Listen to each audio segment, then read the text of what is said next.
കണ്ണൂർ ജില്ലയിലായിരുന്നു നാടിനെ ഇളക്കിമറിച്ച സംഭവം അരങ്ങേറിയത്. അതിരാവിലെ പടന്നക്കരയിലെ ഒരു വീട്ടിൽ ഒരു കൊച്ചുകുട്ടിക്ക് കലശലായ ചുമയും ഛർദിലും അനുഭവപ്പെടുന്നു. തുടർന്ന് വീട്ടുകാർ തലശ്ശേരിയിലുള്ള ഒരു പ്രൈവറ്റ് ഹോസ്പിറ്റലിൽ കുട്ടിയെ പ്രവേശിപ്പിക്കുകയും ചെയ്തു.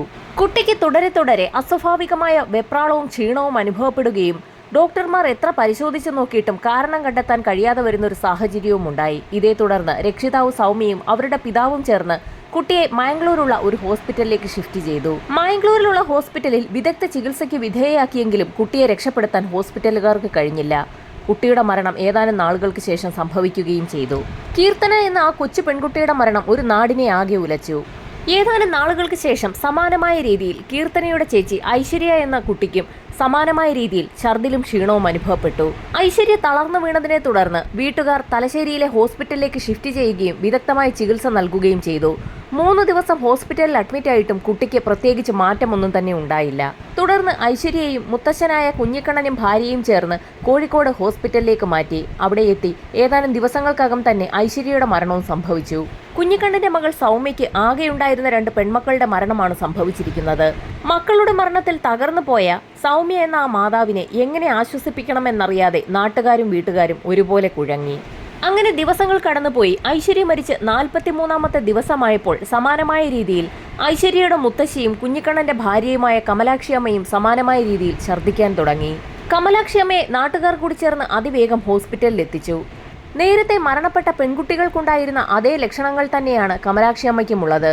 അക്കാര്യത്തിൽ നാട്ടുകാർക്കും ചില സംശയങ്ങൾ തോന്നി. എന്തുകൊണ്ടാകാം ഒരു വീട്ടിലെ 3 കുടുംബാംഗങ്ങൾക്ക് ഒരേ രോഗലക്ഷണങ്ങൾ ഉണ്ടായതെന്നാണ് നാട്ടുകാർക്ക് സംശയം തോന്നിയത്. ഹോസ്പിറ്റലിൽ ചികിത്സയിലായിരുന്ന കമലാക്ഷിയമ്മയുടെ മരണം സംഭവിച്ചു എന്നുള്ള വാർത്തയാണ് ഏതാനും മണിക്കൂറുകൾക്കകം ആ നാട്ടിൽ പരന്നത്.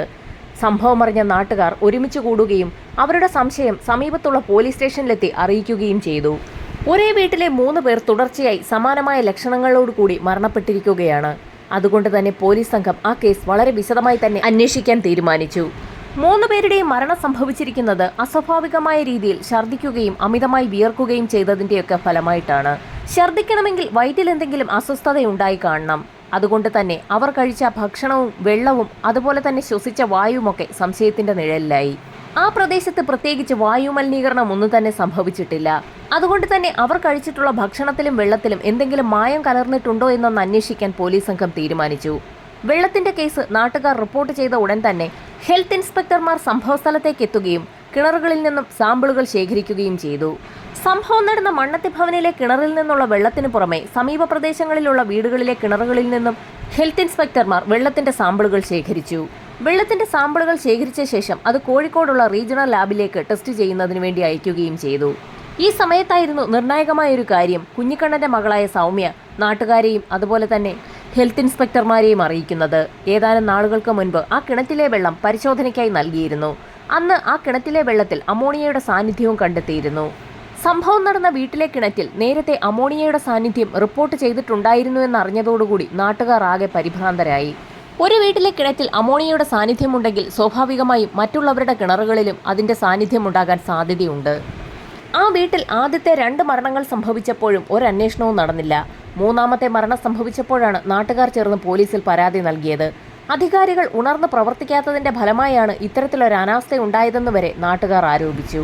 ഈ സംഭവങ്ങളൊക്കെ നടക്കുന്ന സമയത്ത് ഹോസ്പിറ്റലിൽ കമലാക്ഷിയമ്മയുടെ മൃതദേഹം പോസ്റ്റ്മോർട്ടത്തിന് വേണ്ടി ഡോക്ടർമാർ തയ്യാറാക്കുകയായിരുന്നു.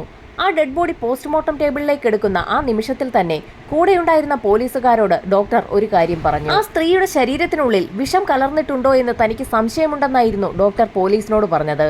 എന്നാൽ ഇപ്പോൾ അക്കാര്യം പുറത്തു വിടണ്ട എന്നുകൂടി ഡോക്ടർ പോലീസിന് നിർദ്ദേശം നൽകി. വിശദമായ പോസ്റ്റ്മോർട്ടം റിപ്പോർട്ട് പുറത്തു വന്നെങ്കിൽ മാത്രമേ അത് സ്ഥിരീകരിക്കാനാകൂ. ഇതേസമയം കൂടുതൽ വീടുകളിലെ കിണറുകളിൽ അമോണിയയുടെ സാന്നിധ്യമുണ്ടെങ്കിൽ ഇനിയും മരണങ്ങൾ റിപ്പോർട്ട് ചെയ്യാൻ സാധ്യതയുണ്ടെന്ന് പറഞ്ഞുകൊണ്ട് നാട്ടുകാർ പ്രക്ഷോഭവും ആരംഭിച്ചിരുന്നു. SP ഉൾപ്പെടുന്ന സംഘം നാട്ടുകാരെ സമാധാനിപ്പിക്കുന്നതിനിടയിലായിരുന്നു കമലാക്ഷിയമ്മയുടെ പോസ്റ്റ്മോർട്ടം റിപ്പോർട്ട് പുറത്തു വന്നത്. എന്നാൽ അതിൽ ഡോക്ടർ പറഞ്ഞ രീതിയിൽ ശരീരത്തിനുള്ളിൽ നിന്നും പറയത്തക്ക അളവിൽ വിഷത്തിന്റെ അംശം കണ്ടെത്താൻ ഡോക്ടർമാരുടെ സംഘത്തിന് കഴിഞ്ഞിട്ടില്ല. എന്നാൽ അത് ഉറപ്പിക്കണമെങ്കിൽ കമലാക്ഷിയമ്മയുടെ ആന്തരികാവയവങ്ങളുടെ രാസപരിശോധന നടക്കണം.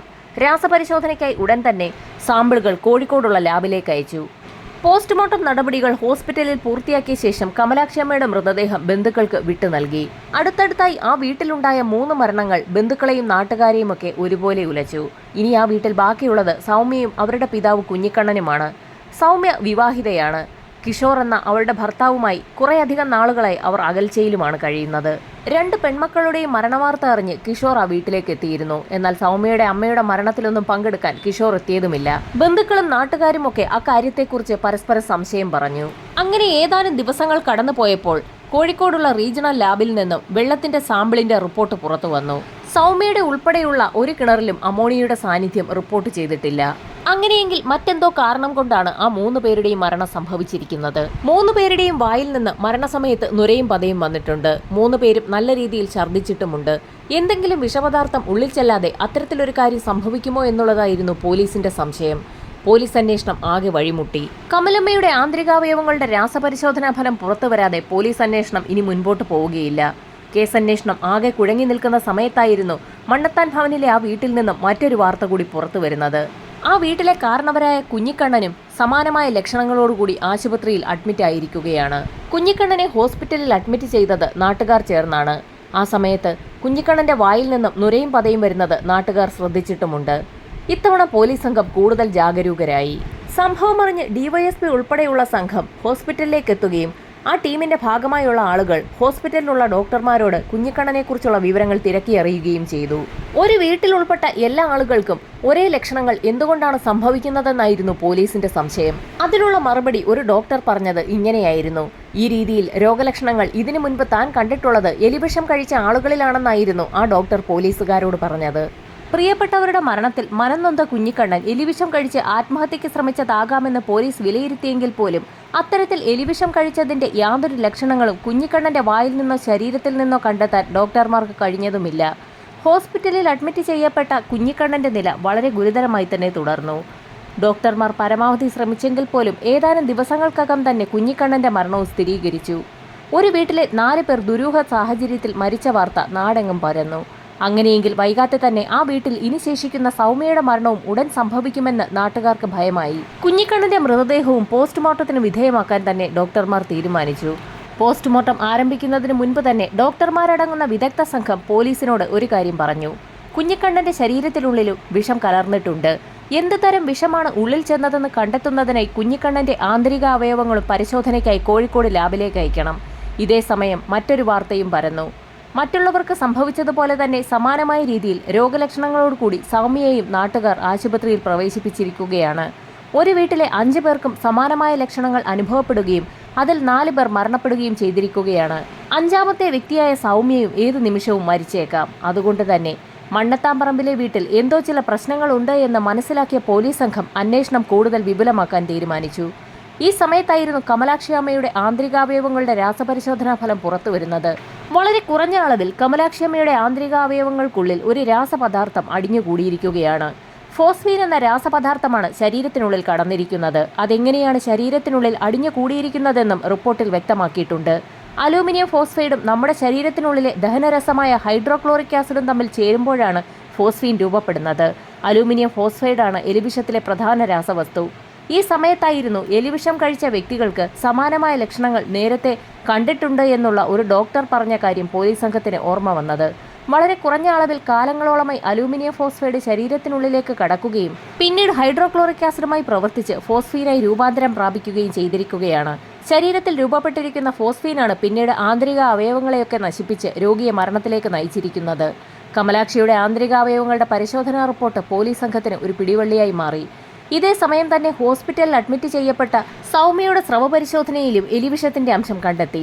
കുഞ്ഞിക്കണ്ണന്റെ ആന്തരികാവയവങ്ങളുടെ പരിശോധനാ ഫലം അപ്പോഴും പുറത്തു വന്നിട്ടില്ലായിരുന്നു. ഇതിനിടയിൽ ഗവൺമെന്റിന്റെ പ്രത്യേക അനുമതിയോടുകൂടി കമലാക്ഷി അമ്മയ്ക്ക് മുൻപ് മരണപ്പെട്ട ഐശ്വര്യ എന്ന പെൺകുട്ടിയുടെ മൃതശരീരം വീണ്ടും പുറത്തെടുത്ത് പരിശോധന നടത്താൻ തീരുമാനവുമായി. ഉന്നത ഉദ്യോഗസ്ഥരുടെയും ഫോറൻസിക് സംഘത്തിന്റെയും നേതൃത്വത്തിൽ ഐശ്വര്യയുടെ മൃതദേഹം പുറത്തെടുത്ത് പരിശോധന ആരംഭിച്ചു. പരിശോധന നടത്തി ആദ്യ സമയത്ത് തന്നെ ഐശ്വര്യയുടെ ശരീരത്തിലും എലിവിഷം കടന്നിട്ടുണ്ടെന്ന് ഫോറൻസിക് സർജൻ പോലീസിനോട് പറഞ്ഞു. അത് ഉറപ്പാക്കുന്നതിനായി ആ മൃതദേഹത്തിന്റെ ആന്തരികാവയവങ്ങൾ രാസപരിശോധന നടത്തുന്നതിനായി ലാബിലേക്ക് അയച്ചുകൊടുത്തു. ഇതിനിടയിൽ ആശുപത്രിയിൽ അഡ്മിറ്റായിട്ടുള്ള സൗമ്യ പല കാര്യങ്ങളും അവിടുത്തെ നേഴ്സുമാരോട് തിരക്കുന്നതായി പോലീസ് അറിഞ്ഞു. നേരത്തെ കമലാക്ഷിയുടെയും കുഞ്ഞിക്കണ്ണന്റെയും ആന്തരികാവയവങ്ങൾ രാസപരിശോധനയ്ക്കായി അയച്ചതിന്റെ പരിശോധനാ ഫലം പുറത്തു വന്നോ എന്നുള്ള കാര്യമായിരുന്നു സൗമ്യ നേഴ്സുമാരോട് തിരക്കിയത്. എന്നാൽ ആ റിപ്പോർട്ടുകളൊന്നും തന്നെ പുറത്തു വന്നിട്ടില്ല എന്ന് നഴ്സുമാർ സൗമ്യയോട് പറയുകയും ചെയ്തു. സൗമ്യ വീണ്ടും ആ റിപ്പോർട്ടുകളെക്കുറിച്ച് തിരക്കുന്ന കാര്യം ഡ്യൂട്ടിയിലുണ്ടായിരുന്ന നഴ്സ് പോലീസിനെ അറിയിക്കുകയും ചെയ്തു. സൗമ്യ ഇടയ്ക്കിടയ്ക്ക് രാസപരിശോധന റിപ്പോർട്ട് തിരക്കുന്നതിൽ സംശയം തോന്നിയ പോലീസ് സംഘം സൗമ്യയെക്കുറിച്ച് വിശദമായി തന്നെ ഒന്ന് പഠിക്കാൻ തീരുമാനിച്ചു. സൗമ്യയെക്കുറിച്ച് വിശദമായ ഒരു അന്വേഷണം നടത്താൻ പോലീസ് സംഘം തീരുമാനിച്ചതിന് പിന്നിലെ കാരണം സൗമ്യയുടെ ചേച്ചിയാണ്. സൗമ്യയുടെ പിതാവ് കുഞ്ഞിക്കണ്ണൻ രോഗം മൂർച്ഛിച്ച് മരണപ്പെടുന്നതിന് ഏതാനും നാളുകൾക്ക് മുൻപ് തന്നെ സമാനമായ ലക്ഷണങ്ങളോടുകൂടി ആശുപത്രിയിൽ അഡ്മിറ്റായിരുന്നു. ആ സമയത്ത് കുഞ്ഞിക്കണ്ണനൊപ്പം ആശുപത്രിയിലുണ്ടായിരുന്നത് സൗമ്യയുടെ ചേച്ചിയായിരുന്നു. അന്ന് ഹോസ്പിറ്റലിൽ അഡ്മിറ്റായ കുഞ്ഞിക്കണ്ണൻ സൗമ്യയുടെ ചേച്ചിയോട് ചില കാര്യങ്ങൾ പറഞ്ഞതായി ആ സ്ത്രീ പോലീസിനെ അറിയിക്കുകയും ചെയ്തു. ആ സ്ത്രീ പറഞ്ഞ കാര്യങ്ങൾ കേട്ട് അമ്പരന്ന് പോയ ഡിവൈഎസ്പി അടങ്ങുന്ന സംഘം ഉടൻ തന്നെ പോലീസ് സംഘത്തെ വിവിധ ഗ്രൂപ്പുകളായി തിരിക്കുകയും ഓരോ സംഘത്തിനും പ്രത്യേക ചുമതല വീതം വീതിച്ചു നൽകുകയും ചെയ്തു. അന്വേഷണത്തിന്റെ ഭാഗമായി പോലീസ് സംഘം ആദ്യം എത്തിയത് സൗമ്യ ജോലി ചെയ്തിരുന്ന കശുവണ്ടി ഫാക്ടറിയിലാണ്. കശുവണ്ടി ഫാക്ടറിയിൽ ജോലി ചെയ്തിരുന്ന സമയത്തായിരുന്നു കിഷോർ എന്ന വ്യക്തിയുമായി സൗമ്യ അടുപ്പത്തിലാകുന്നതും പിന്നീട് ആ ബന്ധം വിവാഹത്തിൽ കലാശിക്കുകയും ചെയ്തത്. 2 പെൺമക്കൾ പിറന്നതിന് ശേഷം അഭിപ്രായ വ്യത്യാസങ്ങളെ തുടർന്ന് പിന്നീട് കിഷോറുമായുള്ള ബന്ധം സൗമ്യ വേർപെടുത്തുകയായിരുന്നു. സൗമ്യയുടെ വരുമാന സ്രോതസ്സുകളെക്കുറിച്ച് വിശദമായി മറ്റൊരു സംഘം പോലീസുകാർ അന്വേഷണം ആരംഭിച്ചു. ആശുപത്രിയിൽ അഡ്മിറ്റായിരുന്ന സമയത്ത് കുഞ്ഞിക്കണ്ണൻ സൗമ്യയുടെ ചേച്ചിയോട് പറഞ്ഞ കാര്യങ്ങൾ സത്യമാണോ എന്ന് അന്വേഷിക്കുന്നതിന്റെ ഭാഗമായി സൗമ്യയുടെ കോൾ ഡാറ്റ റെക്കോർഡുകൾ വിശദമായ ഒരു അന്വേഷണത്തിന് വിധേയമാക്കാൻ സൈബർ സെല്ലിന് നിർദ്ദേശം നൽകി. കോൾ ഡാറ്റ റെക്കോർഡുകൾ കേന്ദ്രീകരിച്ച് നടത്തിയ അന്വേഷണത്തിൽ നിരവധി കോളുകൾ സൗമ്യ വിളിച്ചിട്ടുണ്ടെന്നും വിളിച്ചിരിക്കുന്നത് അത്രയും പുരുഷന്മാരെയാണെന്നും കണ്ടെത്തി. 18 മുതൽ 50 വയസ്സുവരെ പ്രായമുള്ള പുരുഷന്മാരുമായി ഫോണിലൂടെ സൗമ്യയ്ക്ക് അടുപ്പമുണ്ടെന്നും പോലീസിന് വ്യക്തമായി. അർദ്ധരാത്രി വരെ സൗമ്യ പലരെയും വിളിച്ചിട്ടുണ്ടെന്ന് മനസ്സിലാക്കിയ സൈബർ സംഘം പോലീസിന്റെ നിർദ്ദേശപ്രകാരം ഓരോ കോളുകളുടെയും ടവർ ലൊക്കേഷനുകൾ വിശദമായി തന്നെ എവിടെയാണ് കാണിക്കുന്നതെന്നുള്ള കാര്യം കൂടി അന്വേഷിച്ചറിഞ്ഞു. ടവർ ലൊക്കേഷനുകൾ കേന്ദ്രീകരിച്ച് നടത്തിയ അന്വേഷണത്തിൽ ഒട്ടുമിക്ക നമ്പറുകളും സൗമ്യയുടെ വീടിരിക്കുന്ന സമീപ സ്ഥലത്ത് തന്നെ കാണിക്കുന്നതായാണ് കണ്ടെത്താൻ കഴിഞ്ഞത്. എന്നാൽ പകലൊക്കെ ആ നമ്പറുകൾ മറ്റ് പല സ്ഥലങ്ങളിലുമാണുള്ളത്. രാത്രി സമയത്ത് സൗമ്യയുടെ വീടിന് പരിസരത്തൊക്കെ ആ നമ്പർ കാണിക്കുന്നതിന്റെ അർത്ഥം ആ വ്യക്തികളൊക്കെ സൗമ്യയുടെ വീടിരിക്കുന്ന പരിസരത്തേക്ക് എത്തുന്നുണ്ട് എന്നുള്ളത് ഉറപ്പിക്കുന്ന കാര്യമാണെന്നും പോലീസിന് വ്യക്തമായി. ആ വീട്ടിൽ യഥാർത്ഥത്തിൽ രാത്രിയിൽ ആരൊക്കെയോ വന്നു പോകാറുണ്ടെന്നുള്ള കാര്യമായിരുന്നു സൗമ്യയുടെ പിതാവ് കുഞ്ഞിക്കണ്ണൻ സൗമ്യയുടെ ചേച്ചിയോട് പറഞ്ഞത്. എന്നാൽ രാത്രികാലങ്ങളിൽ വീട്ടിൽ വന്നു പോകാറുണ്ടായിരുന്ന വ്യക്തികളെ കുഞ്ഞിക്കണ്ണനോ ഭാര്യയോ കണ്ടിട്ടുണ്ടായിരുന്നില്ല. രാത്രിയിൽ ഞെട്ടിയുണർന്ന സൗമ്യയുടെ മൂത്ത മകൾ ഐശ്വര്യയായിരുന്നു സൗമ്യയ്ക്കൊപ്പം 2 പുരുഷന്മാരെ കണ്ട വിവരം മുത്തച്ഛനോടും മുത്തശ്ശിയോടും പറഞ്ഞിരുന്നത്. തൊട്ടടുത്ത ദിവസം തന്നെ അക്കാര്യങ്ങൾ കുഞ്ഞിക്കണ്ണൻ സൗമ്യയോട് ചോദിച്ചെങ്കിലും സൗമ്യ അതൊക്കെ പാടെ നിഷേധിച്ചു. കുഞ്ഞിക്കണ്ണനും ഭാര്യയും കണ്ടിട്ടില്ലാത്ത കാര്യമായതുകൊണ്ട് തന്നെ അനാവശ്യ കാര്യങ്ങൾ പറഞ്ഞു പരത്തരുതെന്ന് അവൾ ശക്തമായി തന്നെ താക്കീത് ചെയ്യുകയും ചെയ്തു. അതുകൊണ്ട് തന്നെ കുഞ്ഞിക്കണ്ണനും ഭാര്യയും അക്കാര്യം മറ്റാരോടും പറഞ്ഞിരുന്നില്ല. പേരക്കുട്ടികളുടെയും ഭാര്യ കമലാക്ഷിയുടെയും മരണം സംഭവിച്ച സാഹചര്യത്തിലായിരുന്നു കുഞ്ഞിക്കണ്ണൻ അക്കാര്യങ്ങളൊക്കെ സൗമ്യയുടെ ചേച്ചിയോട് പറഞ്ഞത്. സൗമ്യയെ വിശദമായി ചോദ്യം ചെയ്യലിന് വിധേയയാക്കുന്നതിന് മുൻപ് തന്നെ സൗമ്യയുമായി ബന്ധപ്പെട്ടിട്ടുള്ള മുഴുവൻ കാര്യങ്ങളും കണ്ടെത്താൻ തീരുമാനിച്ച പോലീസ് സംഘം സൗമ്യയുടെ കോൾ ഡാറ്റ റെക്കോർഡുകൾ കേന്ദ്രീകരിച്ച് നടത്തിയ അന്വേഷണത്തിന്റെ ഭാഗമായി കണ്ടെത്തിയ ഫോൺ നമ്പറുകളിൽ ഉൾപ്പെട്ടിട്ടുള്ള വ്യക്തികളെയൊക്കെ രഹസ്യമായി നിരീക്ഷിക്കുകയും അവരെയൊക്കെ സ്റ്റേഷനിലേക്ക് വിളിച്ചു വരുത്തി ചോദ്യം ചെയ്യുകയും ചെയ്തു. അന്വേഷണത്തിൽ 18കാരൻ ഉൾപ്പെടെയുള്ള ആളുകൾ സൗമ്യയുടെ വീട്ടിൽ വന്നതായി കണ്ടെത്തുകയും ചെയ്തു. ഇതിനോടൊപ്പം തന്നെ കുഞ്ഞിക്കണ്ണന്റെ ആന്തരികാവയവങ്ങളുടെ രാസപരിശോധനാ ഫലവും പുറത്തുവന്നു. വളരെ കുറഞ്ഞ അളവിൽ കാലങ്ങളോളമായി അലൂമിനിയം ഫോസ്ഫൈഡ് ഉള്ളിൽ കടന്നതിന് ശേഷം ഫോസ്ഫീനായി മാറിയിരിക്കുകയാണ്. അധികം വൈകാതെ തന്നെ ഐശ്വര്യയുടെയും ബോഡി പാർട്സിന്റെ രാസപരിശോധനാ ഫലം പുറത്തുവന്നു. സമാനമായ രീതിയിലുള്ള റിപ്പോർട്ടായിരുന്നു അതിലുമുള്ളത്. ഇതിൽ നിന്നും പോസ്റ്റ്മോർട്ടം ചെയ്യപ്പെട്ട 3 വ്യക്തികളുടെയും ശരീരത്തിൽ എലിവിഷം കടന്നിട്ടുണ്ടെന്ന് പോലീസിന് വ്യക്തമായി. ആശുപത്രിക്ക് പുറത്ത് സൗമ്യയെക്കുറിച്ചുള്ള വിശദമായ അന്വേഷണത്തിൽ പോലീസ് സംഘം മുഴുകിയിരിക്കുന്ന സമയത്ത് ആശുപത്രി കിടക്കയിൽ കിടക്കുന്ന സൗമ്യ നേഴ്സുമാർ പല കാര്യങ്ങളും അന്വേഷിക്കുന്നുണ്ടായിരുന്നു. എന്നാൽ ആശുപത്രിക്ക് പുറത്ത് നടക്കുന്ന അന്വേഷണ രീതികളെക്കുറിച്ച് ഒരു കാരണവശാലും സൗമ്യ അറിയരുതെന്നുള്ള നിർദ്ദേശം പോലീസുകാർ ആശുപത്രിക്കാർക്ക് നൽകിയിരുന്നു. ഏതാനും ദിവസങ്ങൾക്കകം തന്നെ സൗമ്യയുടെ കണ്ടീഷൻ ബെറ്ററായി. സൗമ്യ നന്നായി സംസാരിക്കാൻ കഴിയുന്ന ഒരു സ്റ്റേജിൽ എത്തിയപ്പോഴേക്കും പോലീസ് സംഘം സൗമ്യയെ ഹോസ്പിറ്റലിൽ നിന്നും ഡിസ്ചാർജ് ചെയ്യിക്കുകയും നേരെ സ്റ്റേഷനിൽ കൊണ്ടുപോയി വിശദമായി ചോദ്യം ചെയ്യലിന് വിധേയയാക്കുകയും ചെയ്തു. എന്നാൽ എത്ര ചോദ്യം ചെയ്തിട്ടും ആ മരണങ്ങളുമായി തനിക്ക് യാതൊരു ബന്ധവുമില്ല എന്ന് സൗമ്യ ആവർത്തിച്ച് പറഞ്ഞുകൊണ്ടേയിരുന്നു. മരണപ്പെട്ടിരിക്കുന്നത് തന്റെ മാതാപിതാക്കളും 2 പെൺമക്കളുമാണ്. അതുകൊണ്ട് തന്നെ അവരുടെ മരണത്തിൽ പോലീസ് സംഘം ഒരു കാരണമുണ്ടാക്കി ആ കുറ്റം മുഴുവൻ തന്റെ തലയിൽ അടിച്ചേൽപ്പിക്കുകയാണ് എന്ന രീതിയിൽ വരെ സൗമ്യ പോലീസുകാരോട് കയർത്ത് സംസാരിച്ചു. സൗമ്യ അങ്ങനെ തട്ടിക്കയറുന്നതിനിടയിലായിരുന്നു ഓരോ തെളിവുകളായി പോലീസ് പുറത്തെടുത്തത്. സൗമ്യ സ്റ്റേഷനിൽ ഏതൊക്കെ രീതിയിൽ പ്രതികരിക്കാൻ സാധ്യതയുണ്ടെന്ന് നേരത്തെ തന്നെ അറിയാവുന്ന പോലീസ് സംഘം വളരെ വിശദമായൊരു ചോദ്യാവലി തന്നെയാണ് സൗമ്യയെ ചോദ്യം ചെയ്യാൻ വേണ്ടി തയ്യാറാക്കി വെച്ചിരുന്നത്. പോലീസ് സംഘത്തിന്റെ വിശാലമായ ചോദ്യം ചെയ്യലിന് മുൻപിൽ 10 മണിക്കൂർ വരെ സൗമ്യ പിടിച്ചു നിന്നു. 10ാം മണിക്കൂർ പിന്നിട്ടപ്പോൾ സൗമ്യ പതുക്കെ കുറ്റസമ്മതം നടത്തി. മാതാപിതാക്കളുടെയും മൂത്ത മകൾ ഐശ്വര്യയുടെയും മരണത്തിനു പിന്നിൽ താൻ തന്നെയാണെന്ന് ഉറപ്പിച്ചു പറഞ്ഞ സൗമ്യ എന്നാൽ ഇളയ മകളുടെ മരണത്തിന് ഉത്തരവാദി താനല്ല എന്ന് പോലീസുകാരോട് ഉറപ്പിച്ചു പറഞ്ഞു. ഭർത്താവ് കിഷോറുമായുള്ള ബന്ധം വേർപിരിഞ്ഞതിനു ശേഷം പല വീടുകളിലും സൗമ്യ വീട്ടുജോലിക്കായി പോകാറുണ്ടായിരുന്നു. എന്നാൽ അവിടെ നിന്നും കിട്ടുന്ന പണം കൊണ്ടൊന്നും ജീവിതം മുൻപോട്ട് കൊണ്ടുപോകാൻ കഴിയില്ല എന്ന് മനസ്സിലാക്കിയ സമയത്തായിരുന്നു ചില ആളുകളുമായൊക്കെ സൗമ്യ അടുത്തത്. ഫോൺ വിളികൾ പിന്നീട് പല സ്ഥലങ്ങളിൽ വെച്ചുള്ള കൂടിക്കാഴ്ചകൾക്ക് കൂടി വഴിയൊരുക്കി. അങ്ങനെ ആ വ്യക്തികളൊക്കെ രാത്രികാലങ്ങളിൽ സൗമ്യയുടെ വീട്ടിലെ നിത്യ സന്ദർശകരായി മാറി. ഒരു ദിവസം അപ്രതീക്ഷിതമായി രാത്രിയിൽ ഞെട്ടിയുണർന്ന സമയത്തായിരുന്നു മൂത്ത മകൾ ഐശ്വര്യ സൗമ്യയ്ക്കൊപ്പം 2 പുരുഷന്മാരെ കണ്ടത്. മകളായ ഐശ്വര്യ ഉണർന്നു എന്ന് മനസ്സിലാക്കിയ സൗമ്യ ഐശ്വര്യയോട് ഉറങ്ങാൻ ആവശ്യപ്പെട്ടെങ്കിലും അവൾ വഴങ്ങിയില്ല. അന്ന് രാത്രി ഐശ്വര്യയെ പൊതിരെ തല്ലിയായിരുന്നു സൗമ്യ ഉറക്കിയത്. ഐശ്വര്യ തനിക്കൊരു വിലങ്ങുതടിയാകുമെന്ന് മനസ്സിലാക്കിയ സൗമ്യ ഐശ്വര്യയെ കൊലപ്പെടുത്താൻ തീരുമാനിച്ചു. എലിവിഷം നല്ല രീതിയിൽ അകത്തു ചെന്നാൽ ആള് പെട്ടെന്ന് തന്നെ മരണപ്പെടുമെന്നുറപ്പുള്ളതുകൊണ്ട് തന്നെ അത് പോലീസിന് സംശയമുണ്ടാകുമെന്നുറപ്പുള്ള സൗമ്യ ചെറിയ അളവിൽ മകൾക്ക് കൊടുക്കുന്ന ചോറിൽ കലർത്തി പതിവായി വാരിക്കൊടുക്കാൻ തുടങ്ങി. ഇതൊന്നും അറിയാതെ ആ കൊച്ചുകുട്ടി അതെല്ലാം കഴിക്കുകയും ചെയ്തു. ഏതാനും നാളുകൾക്ക് ശേഷം ഐശ്വര്യയിൽ പ്രകടമായ ലക്ഷണങ്ങൾ കണ്ടു തുടങ്ങി. രോഗം മൂർച്ഛിച്ച് ആശുപത്രിയിലേക്ക് കൊണ്ടുപോയ ഐശ്വര്യ 3 മാസമാണ് മരണത്തോട് മല്ലടിച്ച് ആശുപത്രി കിടക്കയിൽ കിടന്നത്. മരണം സംഭവിച്ച ശേഷം ഐശ്വര്യയുടെ മൃതദേഹം പോസ്റ്റ്മോർട്ടം ചെയ്യാതിരുന്നതുകൊണ്ടും ആന്തരികാവയവങ്ങൾ പരിശോധിക്കാതിരുന്നതുകൊണ്ടും എലിവിഷം ഉള്ളിൽ ചെന്ന കാര്യം ആരും തന്നെ കണ്ടെത്തിയതുമില്ല. ഐശ്വര്യയുടെ മരണം സംഭവിച്ചതിന് ശേഷമായിരുന്നു മുറിയിൽ കണ്ട കാര്യങ്ങൾ ഐശ്വര്യ തന്റെ അമ്മ കമലാക്ഷിയോട് പറഞ്ഞു എന്നുള്ള കാര്യം സൗമ്യയ്ക്ക് മനസ്സിലായത്. അതേക്കുറിച്ച് കമലാക്ഷി അമ്മ സൗമ്യയോട് ചോദിച്ച സമയത്തൊക്കെ അവൾ പല കള്ളങ്ങളും പറഞ്ഞ് ഒഴിഞ്ഞു മാറി. എങ്കിലും മാതാവിന് തന്നെ സംശയമുണ്ടെന്നുള്ള കാര്യം സൗമ്യയ്ക്ക് ഉറപ്പായിരുന്നു. ഐശ്വര്യയുടെ മരണം അന്വേഷിച്ചും അല്ലാതെയും വീട്ടിലേക്ക് വരുന്ന വ്യക്തികളെയെല്ലാം കമലാക്ഷി അമ്മ സംശയദൃഷ്ടിയോടുകൂടി നോക്കുന്നത് സൗമ്യ രഹസ്യമായി നിരീക്ഷിക്കുന്നുണ്ടായിരുന്നു. അതുകൊണ്ട് തന്നെ തന്നിൽ സംശയമുള്ള കമലാക്ഷി അമ്മയെ വകവരുത്താൻ തന്നെ തീരുമാനിച്ച സൗമ്യ അവർക്ക് കൊടുക്കുന്ന കറികളിലൊക്കെ ചെറിയ തോതിൽ എരിവിഷം കലർത്തി തുടങ്ങി. എന്നാൽ പ്രായമായ സ്ത്രീ ആയതുകൊണ്ട് തന്നെ അധികം പിടിച്ചു നിൽക്കാൻ കഴിയാതെ ഐശ്വര്യയുടെ മരണം സംഭവിച്ച് 43-ാം ദിവസം തന്നെ കമലാക്ഷി അമ്മയും മരണപ്പെട്ടു. പിന്നീട് കുറച്ചുനാൾ വലിയ കുഴപ്പങ്ങളൊന്നുമില്ലാതെ മുൻപോട്ട് പോകുന്നതിനിടയിലായിരുന്നു പിതാവ് കുഞ്ഞിക്കണ്ണനും തന്നിൽ സംശയമുണ്ടെന്നുള്ള കാര്യം സൗമ്യയ്ക്ക് ബോധ്യമായത്. പിതാവ് കുഞ്ഞിക്കണ്ണനെ കൂടി അവസാനിപ്പിച്ചില്ല എങ്കിൽ നേരത്തെ നടന്ന 2 മരണങ്ങളിലും താൻ പ്രതിയാകുമെന്നുറപ്പായ സൗമ്യ കുഞ്ഞിക്കണ്ണന് കൊടുക്കുന്ന ഭക്ഷണത്തിലും എലിവിഷം ചേർത്തു തുടങ്ങി. മറ്റുള്ള ആളുകളുമായി മകൾക്ക് ബന്ധമുണ്ടെന്നുള്ളതല്ലാതെ ഭക്ഷണത്തിൽ വിഷം ചേർത്ത് മകൾ തനിക്ക് നൽകുമെന്ന് കുഞ്ഞിക്കണ്ണൻ ഒരിക്കൽ പോലും പ്രതീക്ഷിച്ചിരുന്നില്ല. എങ്കിലും സൗമ്യയെക്കുറിച്ച് തനിക്കുള്ള സംശയങ്ങളൊക്കെ കുഞ്ഞിക്കണ്ണൻ മൂത്ത മകളോട് പറയുകയും ചെയ്തു. വിവാഹബന്ധം വേർപെടുത്തി നിൽക്കുന്നതുകൊണ്ട് തന്നെ എത്രയും വേഗം അവളെ മറ്റൊരു വിവാഹം കഴിപ്പിച്ചയക്കണമെന്ന് കൂടി അയാൾ മകളോട് പറഞ്ഞിരുന്നു. എല്ലാ കുറ്റങ്ങളും പോലീസിനോട് ഏറ്റുപറഞ്ഞ സൗമ്യയുടെ അറസ്റ്റ് പോലീസ് സംഘം രേഖപ്പെടുത്തുകയും സൗമ്യയെ ജയിലിലടയ്ക്കുകയും ചെയ്തു. സൗമ്യ നടത്തിയ കൊലപാതകങ്ങളിൽ ഏതെങ്കിലും വ്യക്തികൾ പങ്കാളികളായിട്ടുണ്ടോ, സൗമ്യയ്ക്ക് എലിവിഷം വാങ്ങി നൽകിയതാര് തുടങ്ങി നിരവധി കാര്യങ്ങളായിരുന്നു പോലീസ് സംഘം അന്വേഷണത്തിന് വിധേയമാക്കിയത്. അന്വേഷണം പുരോഗമിക്കുന്ന സാഹചര്യത്തിലായിരുന്നു കണ്ണൂരിലെ വനിതാ ജയിലിൽ നിന്നും അന്വേഷണ ഉദ്യോഗസ്ഥരെ തേടി ഒരു വാർത്ത എത്തിയത്. അവിടെ വിചാരണ തടവുകാരിയായി കഴിഞ്ഞിരുന്ന സൗമ്യ ആ ജയിൽ കോമ്പൗണ്ടിനുള്ളിൽ തന്നെ ഒരു കശുമാവിൽ തൂങ്ങി നിൽക്കുന്നു എന്നുള്ള വാർത്തയായിരുന്നു അത്.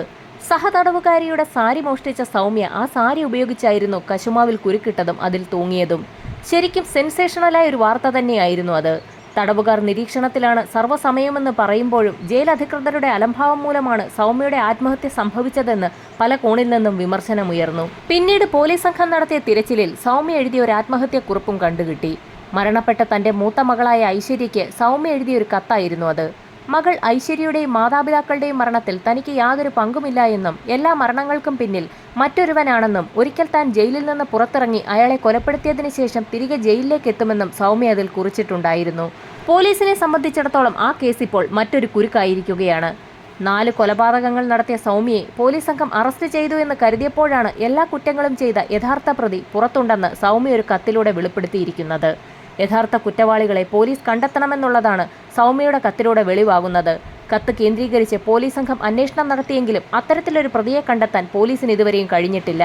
ലോകത്തിന് മുന്നിൽ ചെയ്ത കുറ്റം മനഃപൂർവ്വം ഒരു കൺഫ്യൂഷനാക്കി മാറ്റാൻ സൗമ്യ ബോധപൂർവം ഒരു കത്തെഴുതി ശ്രമം നടത്തിയതാണോ എന്ന് പോലീസിൽ സംശയമുയരുകയാണ്.